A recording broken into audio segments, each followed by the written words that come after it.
रजनी को बचपन से ही पेंटिंग का बहुत शौक था। वो हमेशा से ही पेंटर बनना चाहती थी, पर उसके माँ और पिताजी ने उसको कभी भी इस चीज के लिए सपोर्ट नहीं किया और उसकी शादी नीरव से हो गई।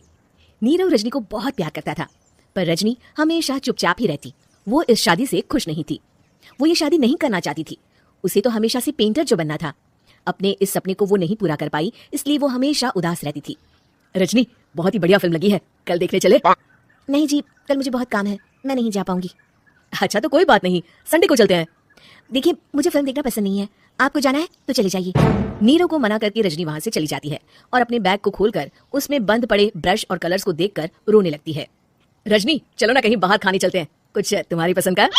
जी मुझे नहीं जाना, मेरी तबीयत ठीक नहीं है। रजनी वहां से चली जाती है। नीरव को समझ नहीं आता कि रजनी उससे इतना दूर क्यों रहती है। वो जब भी उसके साथ वक्त बिताना चाहता है, रजनी कोई ना कोई बहाना बना देती है। एक दिन घर पर कोई नहीं था। रजनी घर का सारा काम जल्दी से खत्म कर लेती है। घर पर अकेले होने के कारण वो सोचती है कि वो आज पेंटिंग करेगी। वो अपने कमरे में जाकर पेंट ब्रशेस और कलर्स निकालकर जैसे ही कलर मिक्स कर रही होती है कि दरवाजे पर बेल बज जाती है। अब कौन आ गया इस वक्त? इतनी मुश्किल से तो मुझे पेंट करने का मौका मिला है। रजनी दरवाजा खोलती है तो उसकी सास अपनी सहेलियों के साथ खड़ी होती है और सब घर के अंदर आ जाते हैं।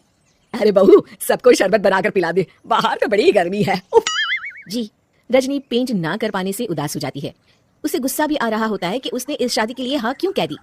वो रसोई में जा रही होती है कि उसकी सास उसे रोकती है। बहू, सबके खाने का भी इंतजाम कर लेना, आज का लंच तो ये सब यहीं करेगी। हाँ। रजनी बिना कुछ कहे रसोई में चली जाती है। सबके लिए खाना बनाती है। सब खाना खाते हैं और रजनी घड़ी देखती है कि ये सब कब जाएंगे ताकि वो अपनी पेंटिंग कर सके। जब शाम होती है तब सब चले जाते हैं अपने घर। अरे बहू, सब तेरे खाने की तो बहुत तारीफ कर रहे थे, सबको बहुत अच्छा लगा खाना।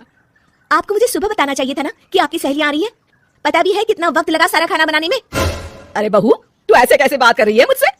तो और कैसे बात करूं? मैं इस घर की कोई नौकरानी नहीं हूं कि इतना काम करूंगी।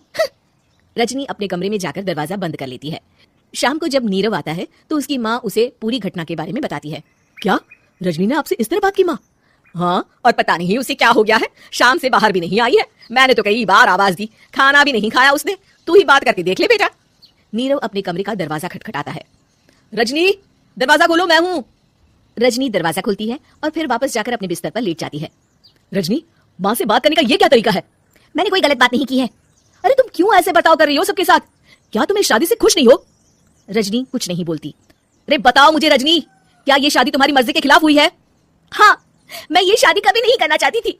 तुमसे क्या, मैं किसी से भी शादी नहीं करना चाहती थी। रजनी रोने लगती है।